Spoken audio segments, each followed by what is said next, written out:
Russia and Ukraine continue to pound each other, even after more than 3 years of full-scale fighting, as the war shows no sign of slowing. The international community has repeatedly urged both sides to halt their offensives once and for all and move toward a total ceasefire. U.S. President Donald Trump has taken a special interest in the war since he returned to the Oval Office on January 20th. Trump is trying his best to mediate the ongoing war between Russia and Ukraine. From holding numerous meetings with Zelenskyy to trying to bring Putin to the table in Alaska, from crafting a pro-Russia 28-point peace plan to sending his special envoys, Steve Witkoff and his son-in-law, Jared Kushner, to Russia to crack a deal. Trump is leaving no stone unturned to stop the war. On December 26th, Zelenskyy took to X and informed the world that a meeting with Trump would soon take place in the near future, signaling progress in peace talks to end the ongoing war with Russia. From Ankara to Alaska, numerous peace talks have taken place to end the Russia-Ukraine war. Many mediators came and went, but all efforts to stop Putin went in vain. However, it now seems Trump may be close. As he claims to have stopped 8 wars, the peacemaker in him could make it 9. As Ukrainian President Zelenskyy said, he will meet Trump soon, signaling progress in talks and that a lot can happen before the new year. We are not losing a single day. We have agreed on a meeting at the highest level with President Trump in the near future. A lot can be decided before the new year. Glory to Ukraine, Zelenskyy wrote in a post on X. Zelenskyy's big announcement came after he had a good conversation with U.S. Special Envoy Steve Witkoff and Trump's son-in-law, Jared Kushner, where he urged a meeting with his U.S. counterpart, Donald Trump, to address what he described as sensitive issues. Greetings, dear Ukrainians. Today has also been an active day for us. A day of our diplomacy. There were important conversations. Patriarch Bartholomew.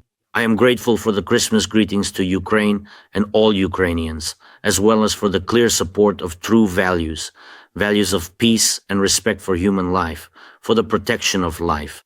Today we also spoke for almost an hour with representatives of the President of the United States of America. We spoke with Steve Witkoff and Jared Kushner, and it was truly a good conversation. A lot of details. There are good ideas, and we discussed them. We also have some new ideas on how to bring real peace closer. And this concerns formats. It concerns meetings, definitely the timing as well. Today, Rustem Umerov will also be speaking with the American team. It's important if we manage to organize what we discussed today. And some documents are already ready. I see that they are almost completely ready. Some documents are ready. Of course, there is still work to be done on sensitive issues, but together with the American team, we understand how to ensure all of this. The coming weeks may also be intense. Thank you, America. And thank you to everyone who continues to put pressure on Russia so that they fully understand 100% that prolonging the war will have severe consequences for them, for Russia. Today I spoke with the Prime Minister of Norway. I am also grateful to Jonas for his unwavering support. I informed him about where things currently stand in our conversation with America. Jonas and I also discussed possible next steps we could take together. And I will also speak with other European leaders so that all of us, all together, move at the same pace and with a shared goal. True security, true recovery, true peace. This must be achieved. Today, Pavlopolisa gave a report on issues that are giving us more opportunities at the front. I have signed decrees to honor our soldiers with state awards, and everyone who is now defending our positions, all those currently on combat missions, at combat posts, everyone who is providing Ukraine with protection from Russian assaults, from Russian strikes, all of you, our warriors, are making our diplomatic position stronger. Thank you.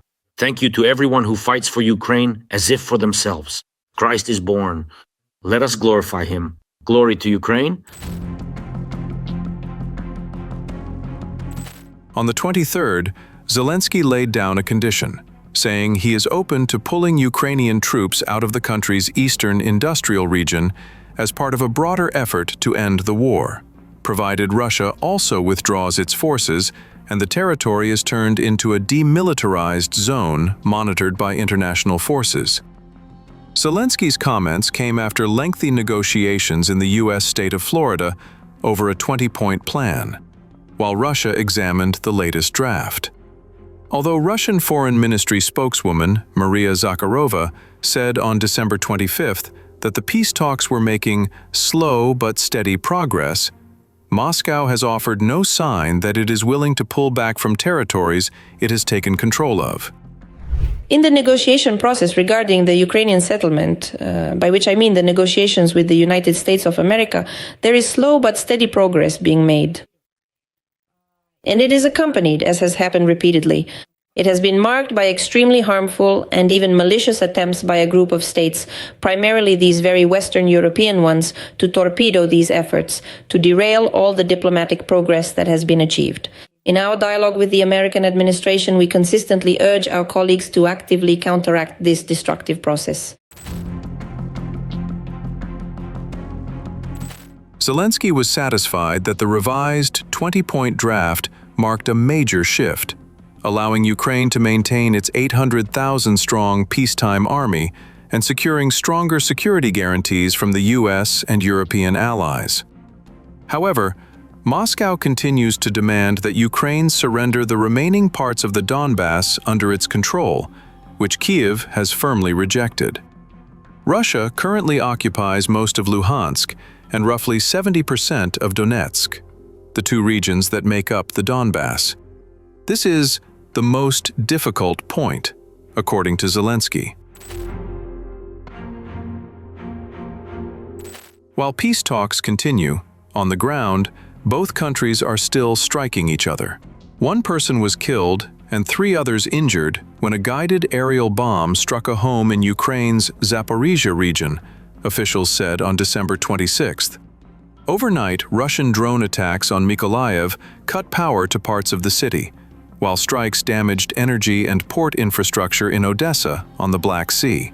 Ukraine said it hit a major Russian oil refinery on December 25th using British-supplied Storm Shadow missiles to curb Moscow's oil revenue. Meanwhile, Russia is targeting Ukraine's power grid in what Kyiv calls an attempt to weaponize winter by cutting civilians off from heat, light, and water.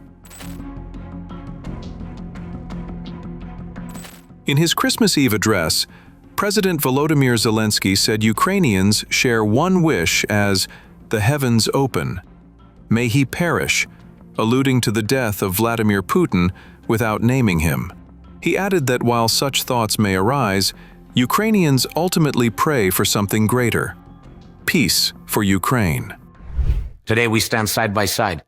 We will not get lost in the darkness. Whether in person or in thought, we will greet each other. We will embrace and warm each other. We will call our parents, kiss our children tightly. We will hug our loved ones. And of course, we will remember. We will remember all our own.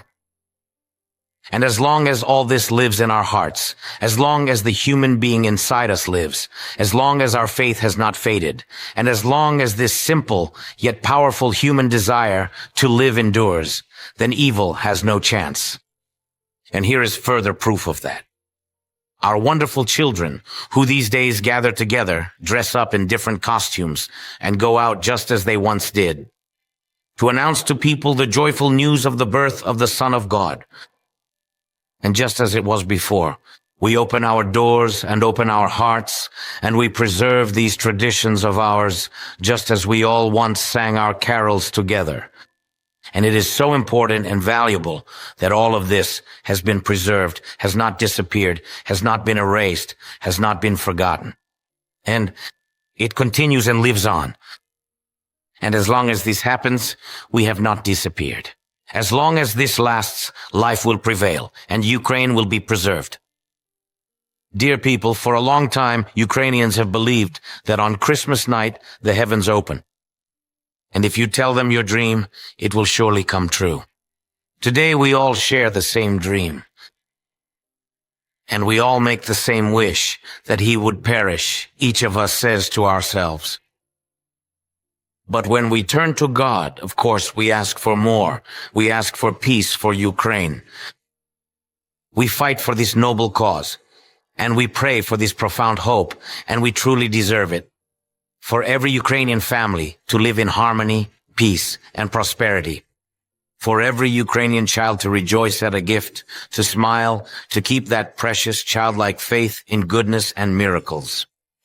So that the eyes of our children, the eyes of our parents, our loved ones, our relatives, finally stop crying.